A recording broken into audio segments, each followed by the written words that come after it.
Soli.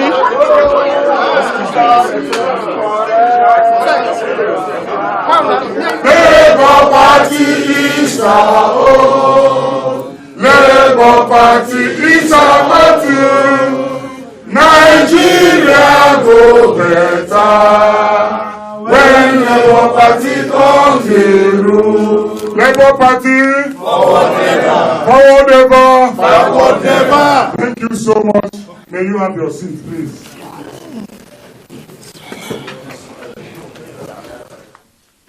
I'm very happy today that we are here to unveil our vice presidential candidates. People had thought we will not be able to attain this. And I'm happy today that what they thought was not possible have become possible.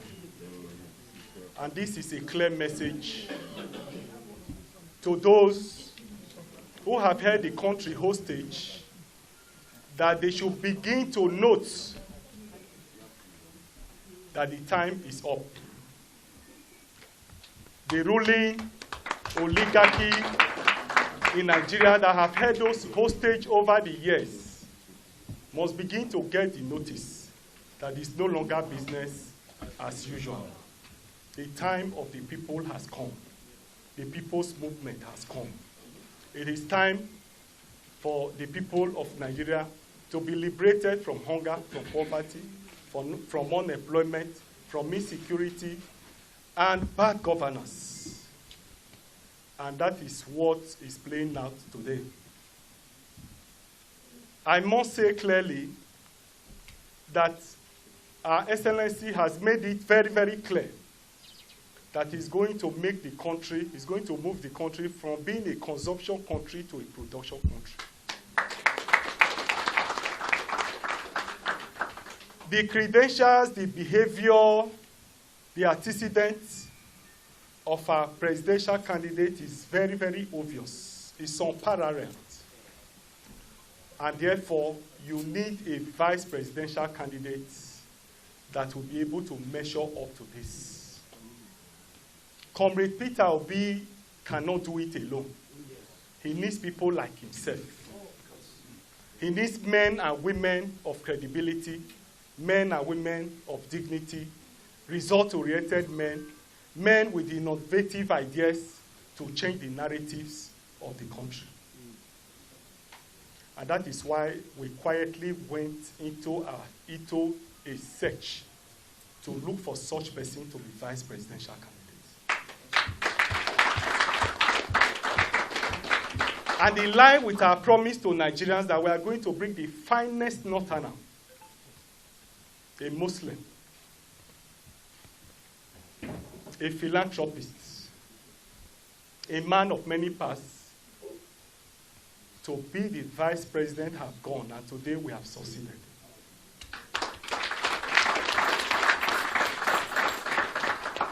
There is no gainsaying the fact that the man we are presenting will complement our presidential candidate.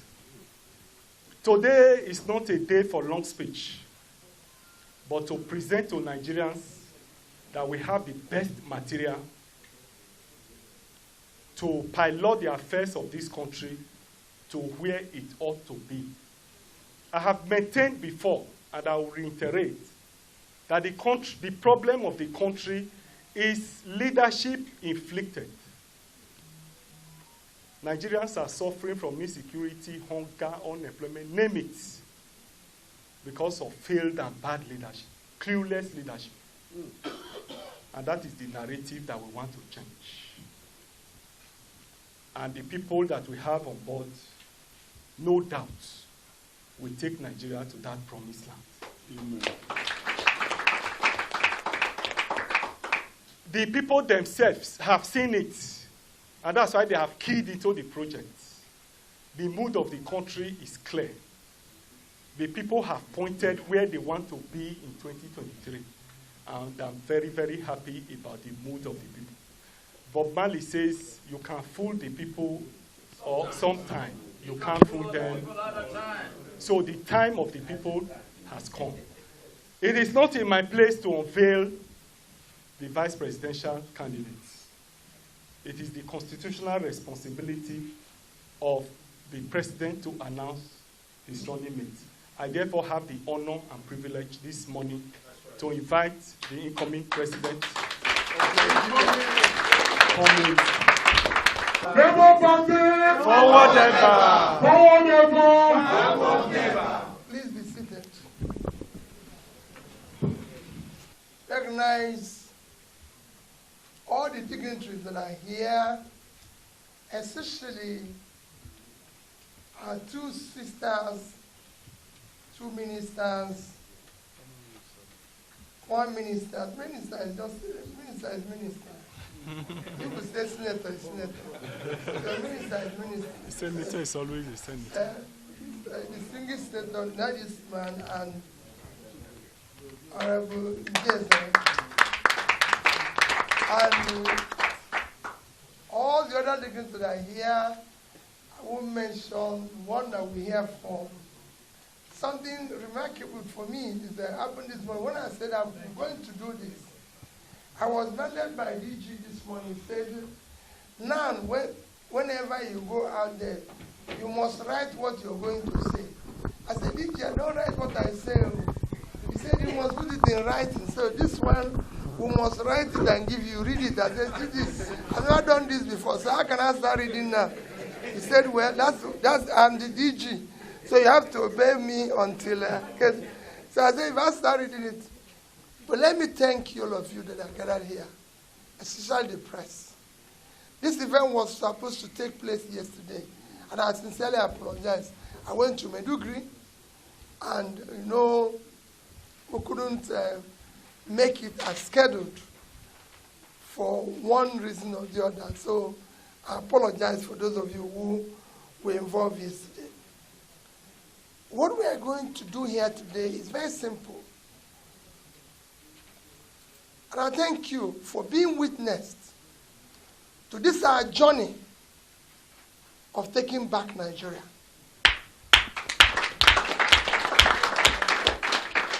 What we are doing here today, after months, weeks and months, we've gone around, consulted, searched around, to look for, like the chairman has said, somebody who will fit the bill of what we're trying to do. And I'm about to tell you that we have been able to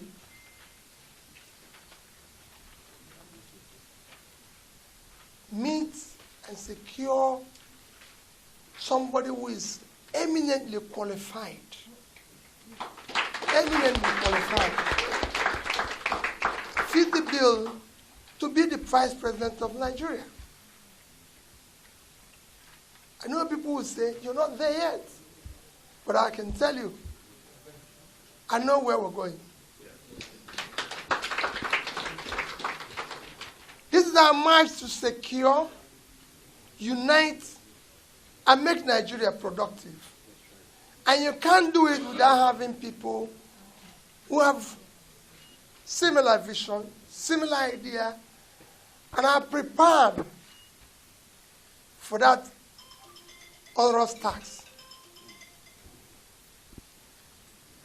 I have very distinctive honor to present to you somebody I can call a friend, a younger brother, because I'm senior, which is what I've said also. A younger brother, and God willing, the next vice president of Nigeria. In the name of Senator Yusuf Datti Baba Ahmed, who have been described as one of the brightest, youngest personalities in Nigeria that has distinguished himself in all areas. He brings to this mission a great wealth of experience from the background of a private sector to public sector and a global knowledge that will help in our journey of turning around this country. Our country is facing so many challenges, which I would not want to mention here because we're just here to introduce our vice presidential candidate. But I will not be doing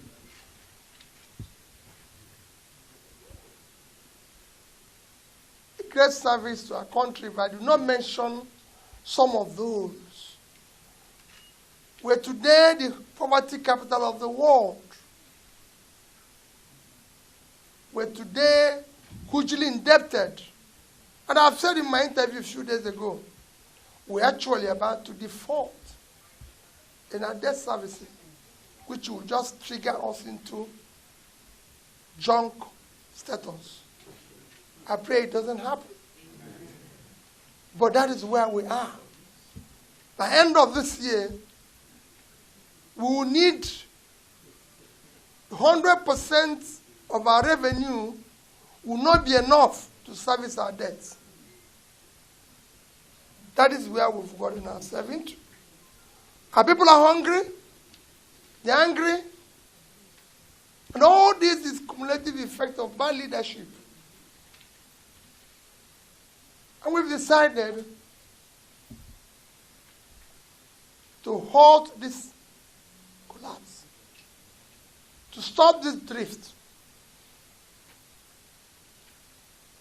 We made this choice, and that he has sat down and discussed. And I said to him, what we are doing is not just two of us. We're bringing all Nigerians into this big tent where everybody will be involved, because we want to end the primitive politics of ethnicity, religion, and all sorts of things. Like I've said, show me where in the north where there's uninterrupted electricity. Show me where people are not hungry. Show me where there's no poverty in the north. Show me where people are prospering and industries. Unemployment is not in the north. Show it to me in the south. There's none. But politicians give excuse because it's from here. What we want now is to replace all that with competence and merit. And that is why I said to my younger brother, this is not a journey where you think anybody is boss. We will soon select a team too, because not just two of us. Chairman said two of us. Chairman is not two of us. I've governed the state. We're going to have a team of people who will join us to be able, if we succeed, to be able to build a Nigerian that would desire to start bringing people to have faith in their country, to have hope, to be proud to call Nigeria their own. And that is what we want to do. And that is coming with the same background that the two of us will be able to start this process. Now that we have completed this cycle of nominations, we will soon, in the next few days, more weeks, be able to come out with policies, a manifesto that will be anchored on the 17 SDG position. Because we must rescue this country.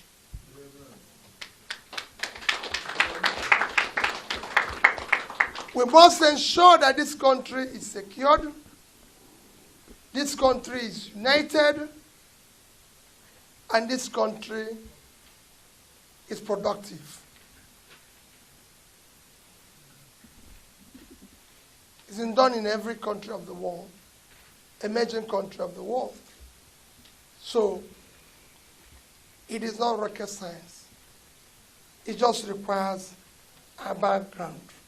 It requires, so my dear people, in the coming months, in the coming days, you'll be hearing from me, you'll be hearing from the Vice President. There's something that Lord Daddy has said. They said to me, in this country, is a place people say to me, no, maybe you're talking too much. I said, no. Everybody in the world who is running campaign is talking too much because people want to hear you. You know, people even say, I said, why do you have to write a manifesto? I have a written constitution. So listen to me and take note. Let those who are competing come and say who they are and take note. There's no need giving you a glossy paper which we don't know what is written on it. Hear from our mouth so we can tell you what we want to do. So in the coming months, we will be telling you what we're going to do. And we want you to take note and hold us responsible. I go everywhere and said, we must save here. We're young, we're energetic, we're prepared to unleash the ingenuity, resourcefulness, and the energy of the young ones in this country. Because that's where our capital is. We are committed to turning all those vast land in the north into the oil of the future. I was flying from Maiduguri yesterday into Abuja. And I turned round to somebody who was on my left, the Papa Nuncio in Nigeria. And I said, let me tell you, show you the problem of this country. He said, how? He said, just watch. From Maiduguri to Abuja, we saw vast empty land. All cultivated. I said, there's nowhere in the world you can fly like this. It will be farmland. That is our oil. And we must turn it into oil. Oil is a diminishing asset. We must unlock the new assets, which is the land.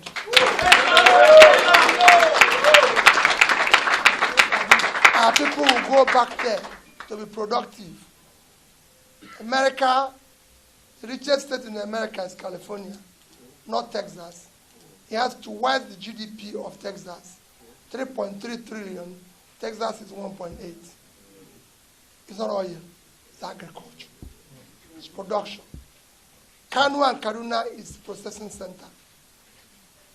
We will unlock what the ports can do in Port Harcourt. It's a transshipment port that can generate enough income. We have people in Aba that can do the shoe and the clothing that Vietnam is doing and earning $something billion a year. It must stop. This country must produce. And that's what we're going to do. That's what that comes with his background. It can't have PhD in economics for nothing. It is to be utilized. And I'm coming from that background. He's been a successful businessman, a successful private sector. I want both of us to leave the confines of our success in private sector and do it in the public. That's what we're doing today. Finally, my dear people, I'm showing you the team. As I'm looking around, I'm seeing members of the team around here. It's not just going to be two of us. It's not our election. that your election. It is Nigeria. The structures are you. Those who tell you about structure, tell them your children, your family, you are the structures. It is time. They cannot continue to scare us with those words. We will take back our country. And let them, we will even convert them into the structures we have. Their structures will be our structures. They will follow us. So, my dear people, let me once again introduce and present Senator Dr. Dati Baba Ahmed. Thank you.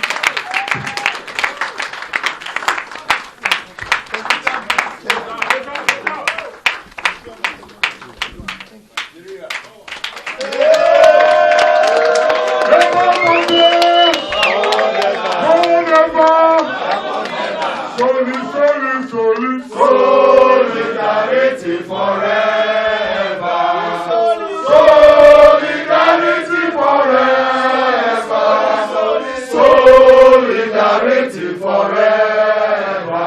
For the union nations strong. Solidarity forever. Solidarity forever.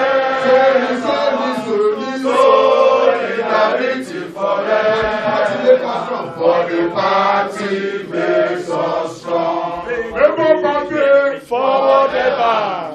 Please, let's have the incoming Vice President of Nigeria, Senator Dr. Yusuf Dati Baba Ahmed, to make a remark to us. Thank you. Chairman of Labour Party, sir, and your honorable and capable executives. By the grace of Almighty Allah, the next President, Federal Republic of Nigeria, His Excellency Peter Obi. Friends, associates, the media force, distinguished ladies and gentlemen, I wish to begin by uploading my endless praises to Almighty Allah, who gives power to who He wills, when He wills, and how He wills. I thank Almighty Allah for bringing us to where we are and what we are doing here and now. More so, I remain ever so grateful and indebted to my leader, my principal, my president-to-be. And his team, who worked diligently, researched, and found me wanting. I remain forever humbled and appreciative of this consideration. My task is simple, and it is to accept this nomination and this candidacy. Just before I do that, I should normally give justification as follows. The undeniable, unchallengeable, fundamental reason for being on this ticket is to rescue Nigeria. And it goes logically and without saying that you can only rescue that which is in trouble. Nigeria is in a great deal of trouble. I cannot afford not to be part of the movement to rescue Nigeria.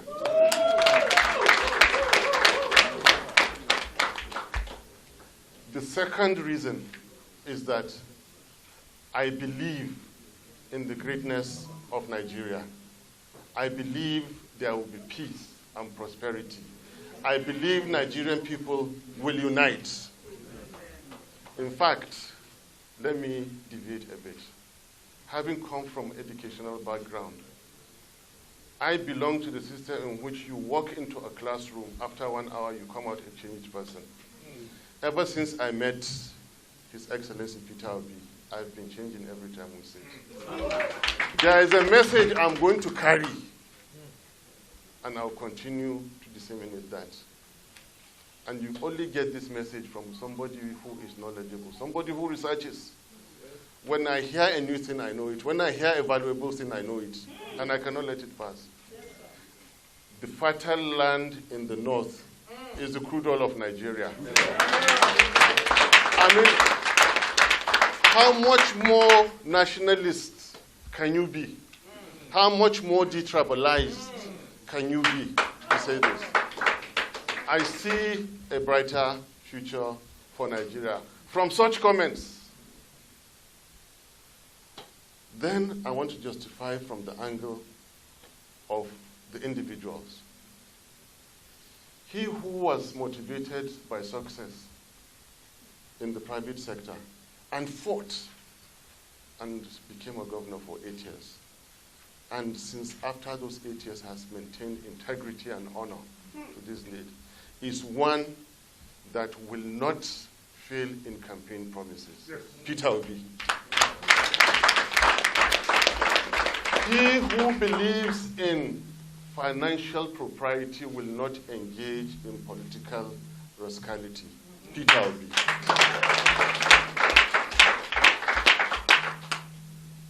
He who believes in credibility and integrity in the matter of who to associate with will not mismanage personal, human, and community relations. Peter Obi. Your Excellency, this is a high point in my life. This is a high point in my career. And I think this is pivotal and a turning point. Having said this, with all trust to Almighty Allah, with my belief that I am doing this for the sake of Nigeria, with all humility, I accept your generous nomination to serve as Vice Presidential candidate in Labour Party for 2023 elections. Thank you. Thank you, sir. Thank you very much. Thank you. I thought you were going to say that I told you that have a lady for money. Victory for us. In the struggle for Nigeria. There is victory for us. Forward, forward, ever. Backward, never. In the struggle for Nigeria, there is victory. Aluta, aluta, continua.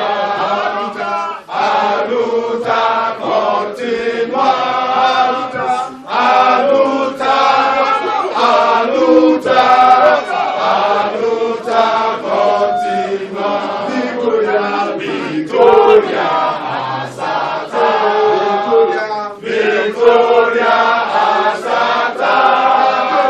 Victoria, Victoria, Victoria, Asata.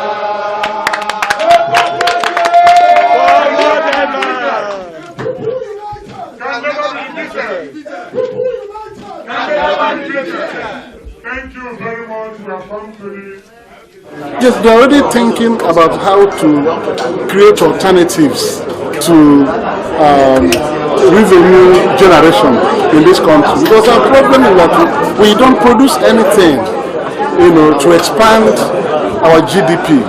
That's why the country is suffering without any means of hoping to get out of trouble. Until we begin to convert the large arable lands God gave Nigeria into agricultural production, Nigeria will continue to look for money. So they are prepared. Mr. Obi just flew from Maiduguri to Abuja yesterday, and he was able to observe the large landmass in northern Nigeria. That land is enough to feed the nation. That land is enough to make money for Nigeria through exports. We don't have any exports. Nigeria has a very bad balance sheet. our balance of payment is very terrible. You continue to import things and you don't export anything. A country that is like that will never survive. That is why we have hope in this movement, and that's why we're here.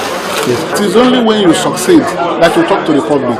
And now, the vice presidential candidate has been showcased, and he is the best among all the vice presidential candidates already mentioned in Nigeria. You can't beat him. The presidential candidate we have is the best in Nigeria. We have the best vice presidential candidates. Why can't Nigerians trust these two personalities God has given us? And look at their age. If you look at their age, you know that these are people who are going to work. Both of them are below 62 years. Mr. Obi is just 61, and this is a younger brother of his. So Nigeria has enough energy in them to work. Not when people are expiring, we want them to lead. We cannot do that in this country anymore. I was in a program the other day, somebody was asking me about the structure and the platform. I told them that the platform is less important than the electorate, people who will cast these votes. It is the voters that will decide who becomes president, vice president, governors, senators, House of Rep members, House of Assembly members, and anything in a democracy, not the platform. Because if you have a strong platform and the people are not ready to vote for you, you are dead. So this is a party that holds so much promise for the nation. You have listened to two of them, and you cannot go wrong giving them your mandate. So I appeal Nigerians to go and get registered and collect their PVs, those who have not done that. While those ones are talking about their structures that will collapse very soon, then we will be building people who will cast these votes and vote them out. Thank you very much. Thank you. Dowsing that classification about north-south, each time I am described and classified from the north or from the south, it shakes me a bit. Well, if you call me a northerner, I have never said about the north what today a southerner said about the north. So yes, the only things I'm bringing is consistency with the characters and the contents of the team that have selected me. As someone who comes from an educational background, because that is the oh yes, well now that you to see a higher budget for education, are those some of the things that we're going to be looking at? Now that you're specific about education, I can tell you that it is one area we will insulate and protect the procurement system in the educational sector. Of course, it is purely under the directives of Mr. President. But I already know, and that's why I agreed, that he has displayed a flair for education. Then the appointments, right from the councils to the leadership in those universities, will as much as possible be devoid of unnecessary political considerations. I can almost assure you 100% that you will not see our universities going on strike. That is a high crime, and we will do everything possible, and we will go the extra miles to ensure that Mr. President will never allow this to happen for as long as he and I cannot sleep with universities being on strike. It doesn't add up. Then the quality of education, right from the syllabus. We're going to update Nigerian syllabus, bring it up to speed in contents and course types. Right now, we are not consistent with the conversion from consumption to production that His Excellency is speaking about. See more money going into engineering. See more money and equipment going into building environmental sciences and more so into health sciences. Then the academic practices. Every teacher is going to be a learner or a student in his own self. Gone are the days where when you become a lecturer for the rest of your life, you will only be brushing. You're going to be updating yourself every maximum of 24 months. If you do not update yourself, we begin to show you your way out of teaching. Nigerian educational system is going to add and it will reflect in the value of our naira. Nigerian quality of education will reflect in the security that you see and that you feel around us, because education is underwriting every aspect of human life. What we intend to do about security, the only thing I can tell you is that you will see a decisive steps for securing Nigeria. And I've said in general terms, the more you put people out of poverty, the more you reduce criminality. It's been tested everywhere in the world. And I give examples of countries. Go to all the Asian countries, go to South American countries, from Brazil to Mexico. The more you, Colombia, the more you reduce, put people out of, the more you reduce criminality. I've taken time to go around, interviewed even kidnappers that are arrested and everything. And I have an idea, and we're always discussing what to do. It's like the first question when somebody asks about the education. And what the accent is precisely what it should be. Because the more people are educated, the more development your economy is. Part of the reasons I'm working with His Excellency. Before 2015, there is an estimated statistic which has not yet been officiated. The average Nigerian was more than 20 kilometers away from an illegal firearm. Now, today, the typical Nigerian is less than 2 kilometers away from an illegal firearm. What we will work with when His Excellency puts the team is to give Nigeria that confidence. You can kickstart your car from any part of Nigeria, guaranteed, and drive to any part of Nigeria. There's a certain blessing that we know. If you liberate Nigerians, leave them to go and make their living, and they'll do it well. So we'll underwrite it by giving that guarantee of sorts that now you can go to anywhere. Go to your farmlands and walk, travel at night and exchange your merchandise. It is key, have it in mind, that we want to give psyche from that fear to the feeling that, yes, now I can travel. I can live in peace. The first thing I need to do is not secure my windows and doors because I don't trust Nigerians. They'll come and attack me at night. When they walk from morning to night, they're already tired. They can't come in the middle of the night, attack you, and steal. And that's exactly what His Excellency is. We want to keep everybody busy from morning to night so that others at night can sleep well. Thank you, sir. Yeah. Let me tell you about corruption. Because we make corruption look as if it's something impossible to deal with. But I can tell you straight away, if you, the principal person, the local government chairman, the governor, the president, you are not corrupt yourself, as you're not stealing, you're not part of it, your family is, those around you are not, you reduce it by 70%. And I've challenged everybody, because you have to put your own, for other people to start putting their own.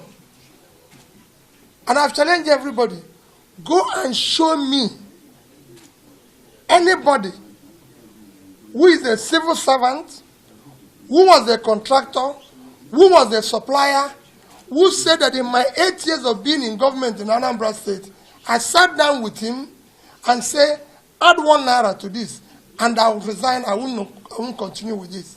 Not one person will tell you that. Because that's it. That was why we were able to save 70-something billion naira. Go and read what my head of service, my former head of service said. He said, he wrote an article, Stinginess as a Development Strategy. Because whatever money I saved when the civil servants were arguing with me, when I now started paying them their dues, their leave allowance, their this, they were asking me, where did you get the money? I said it was the money that I saved from these things. You people were saying, oh guys, you're difficult, that I'm using to pay you. Go and show me where I was even, you've even seen it being circulated, where I benefited even one piece of land from Anambra State as governor, directly or indirectly. So if you are not doing it, you reduce it. And I have somebody who has the same mindset that public money should be used for public good. We're not saints, but I can assure you that we are not going to. As for probing the past government, let me tell you, you've seen me argue it, that you can't close your shop and be chasing thieves. Those who look yesterday and today will miss tomorrow. God did not give us eye at the back. We'll deal with some of those issues at the back. But mine is to look forward. If you come into government today and decide that to stop the leakage first, you will get more and progress more than looking back. Not that it won't look back, but it will be done decently, in organized manner. I am not going to be party or part of any form of victimization or witch hunt or anything. It will never happen. Nigerians must live within law and order and everything. And when you talk about the vast land in the north, I've given you examples upon examples. Let me take the states individually just to show you an example. Niger State is 76.3 square kilometers of land. Just Niger State here.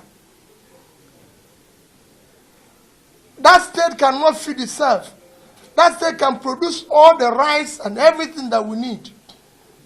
76.3 thousand square kilometers.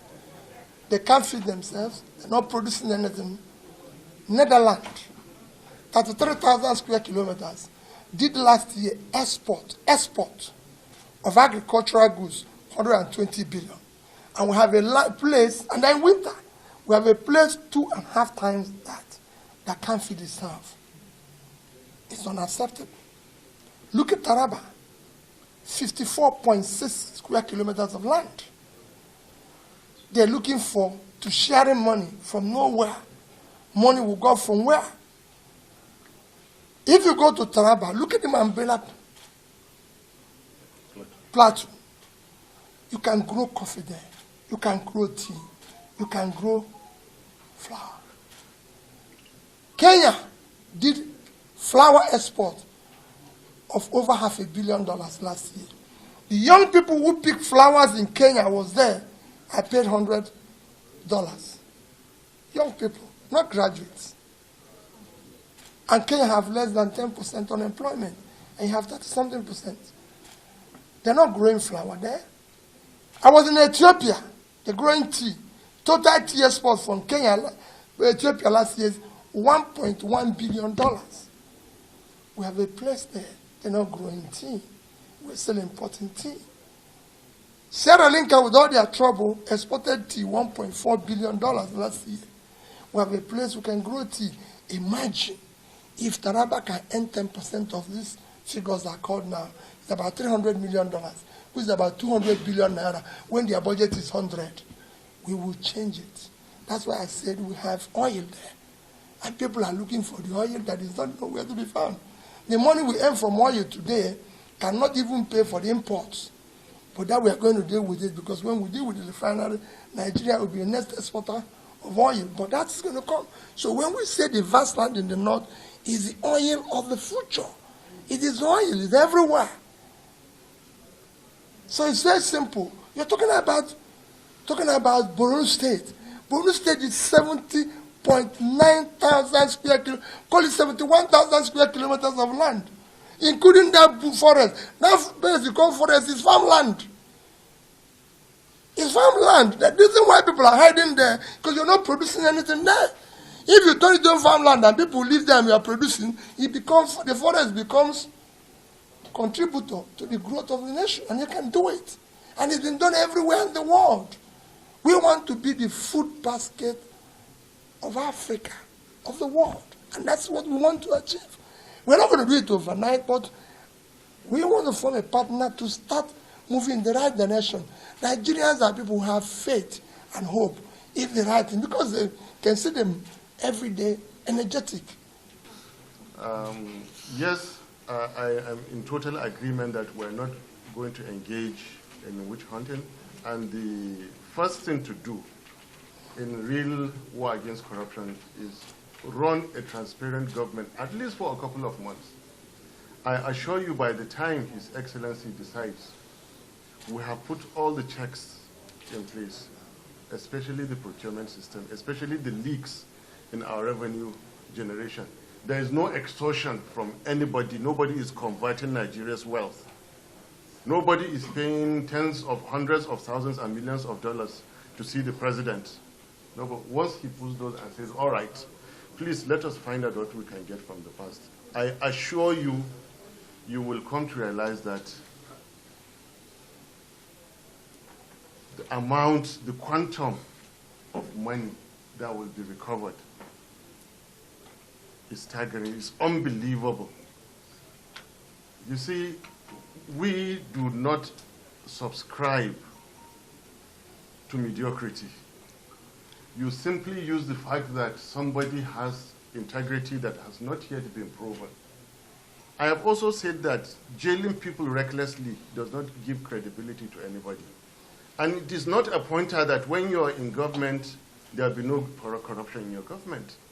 It was assumed, people just assumed that there was integrity. But in reality, was there? No. We began to know if there was real integrity when they came into government. And we're sorry for it today. Whenever His Excellency decides that we have put all the safety measures in place, please, for the sake, we want to finance the return to the farmlands. We want to finance the infrastructure. You know, the war against insecurity, while we are making efforts to increase our revenue, we think there is more we can get from the past. You will get to realize that in the first 2 years, what we will recover from the past is going to compete with what we're, because the figures are unbelievable. $90 billion borrowed. We don't see any reasonably completed capital projects, and we're still paying those loans. The corruption is unimaginable. And I believe from the bottom of his heart, from the pity, he will prioritize the pity and the love for Nigeria over, you know, not looking back. It is necessary to look back. We have been part of those people that thought they had integrity until that accident in 2015 happened. And, you know, all these things are happening. Corruption. Nigeria has never had it so bad. I repeat, the worst form of corruption is a fake war against corruption, and that is what we'll be facing. We are coming into place to ensure genuine anti-corruption steps. Thank you, sir. Well, let me, my reaction is very simple. For me, we're campaigning, we're going to the people of Nigeria, and we're offering ourselves to them. I'm not in position to say or answer what this person said or that person said. Soludo is a friend, is a brother. If I campaign and the people of Anambra State said, I don't have a chance, they will determine. That is 2023 issue. But I assure you that we're campaigning. We're offering ourselves. And I'm sure he will vote for me. Thank you. Yes. Go on. Issue of mortality is one that is worrisome. You know why it's worrisome? You know today Nigeria have the highest infant mortality in the world. And you know why it's even more painful? We were expected to have overtaken India, in 2025. But we have actually overtaken them now. India is 1.4 billion and we're 200. And we have overtaken them. It is unacceptable. We'll deal with, when we talk about development, which I'm sure Dr. Deti knows very well, is hinged on three things: health, education, and per capita. So you can't deal with health without dealing with that issue. On issue of women, Let me tell you. Today in Nigeria, that 50% engine of development needs to be unlocked. When we talk about the progressive and emerging countries doing well, go and study what women have been able to do. And I'll give you an example. Bangladesh is today globally the biggest exporter of garments. Globally. They exported last year $36 billion worth of garments. If you go to Bangladesh, 60 to 70% of those who are involved in this garment manufacturing for export are women. I've been there. Everywhere I've visited, I was there. Went from one village to the other. So imagine what you would do when you unleash this.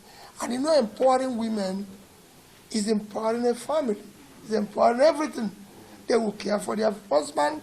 They will care for their children. They will care for everything.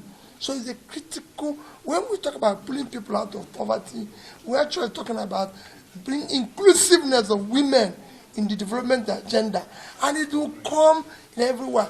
And again, you can go and look at where I've been before. Whenever I talked about I did well in Anambra State, remember what I always said. I said I was surrounded by women who are tough. My chief of staff is a woman. My head of service is a woman. My accountant general, commissioner for finance, commissioner for local government, commissioner for education. I was surrounded by them. In fact, when I was governor, I was trying to put Ministry of Men Affairs because they just took over. They said, no, this women affairs cannot continue. They must have men affairs because, so for me, it's a critical thing. And I'm sure, like I keep saying, I'm dealing with somebody who understands economic development. And we're not going to work, you know, when they said you'll be on the directive of the president. We're not going to have such. We're going to have a team of people where I will say to them what I've said to people all over. If you people agree with me in 3 meetings, everybody will go because you don't have your own idea. You must disagree with me because I don't know everything. Anybody who knows everything, I don't work with the person. It's a learning process. There are things he's teaching me. There are things that I'm teaching him. I even told him things that are personal to me. Since we met, I told him certain things. I told him I have allergy for money being wrongly spent. You know. All right, sir.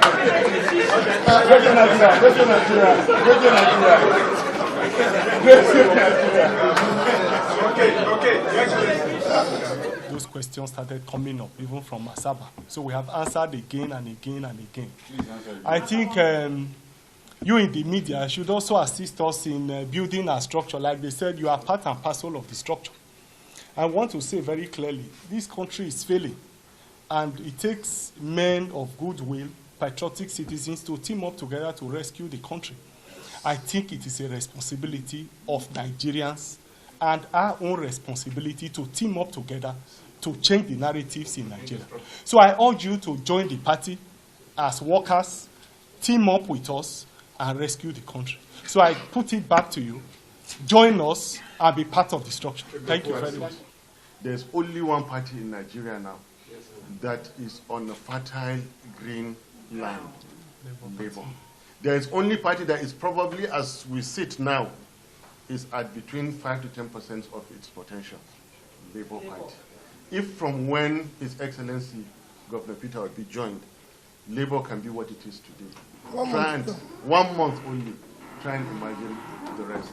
It pains me that Nigerians, for that matter in the position of leaders, are speaking the way they speak, the kind of insults they send. And why are they doing that?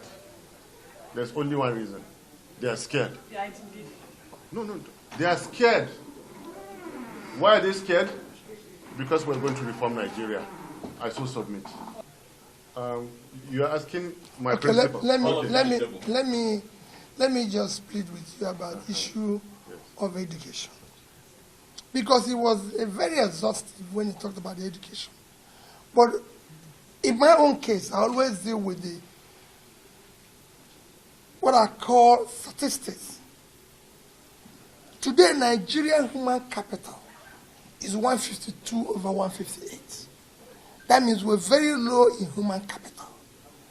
All these things you're saying, when we come in, education will be priority 1, priority 2, because when you get education right, you build human infrastructure. You remember that people have challenged me that said that infrastructure cannot drive development. I said they were wrong.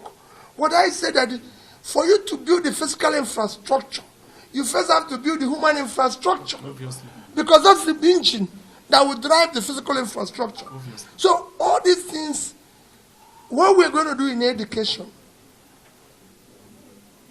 I can assure you Nigerians will be impressed. And I've said it, I did it as a governor, where I took as schools from 26 to number 1, and if you might know, Anambra State University today is the only state university that is not functional. Because when they came to me, I said, what do you want? I don't want university closed. And that was my support. And you saw them in the video saying it. In fact, there was a video yesterday that was trending of a young girl that I went to their school of psychiatry. I came to their school, and I said, you're a child of students union. He said, what do you want in this school? What is your distance? He told me, and within 1 year, we set it up. We're going to deal with the issue of education. And let's just see, as we go along, we'll be talking with you people. Even when Dr. Daddy has been very fantastic on that, his comments on structure, I've continued to say 100 million Nigerians are living in poverty. Is our structure. That's 100 million people. That's something million that is unemployed. Is our structure. Thank you, sir. All those pensioners that are being owed pension is our structure. Thank you, sir. So this structure you're talking is including you, Exactly. including your wife and everybody, because they can no longer go to market and buy food. These are our structures. These hungry Nigerians are our structure. So even those who are in power, they're all our structures. Because they will see that they can no longer do anything. Now you see how the structure will come in. So thank you very much. Thank you, ladies and gentlemen.